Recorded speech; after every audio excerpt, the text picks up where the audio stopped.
In today's video, I'll show you how to create custom questions in Calendly, step by step. First, sign into your account and go to your dashboard.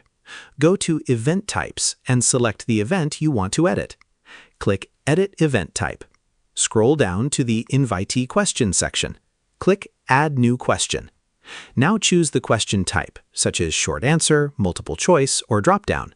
Type your question. For example, what is your main goal for this meeting? What service are you interested in? What is your budget range? If needed, mark the question as required, so clients must answer before booking. You can also reorder questions to control how they appear on the booking form. Next, save your changes. Now your custom questions will appear whenever someone books that event type. Before finishing, open your booking link and test the form to make sure everything works correctly. And that's it. You've successfully created custom questions in Calendly. And that's how you create custom questions in Calendly.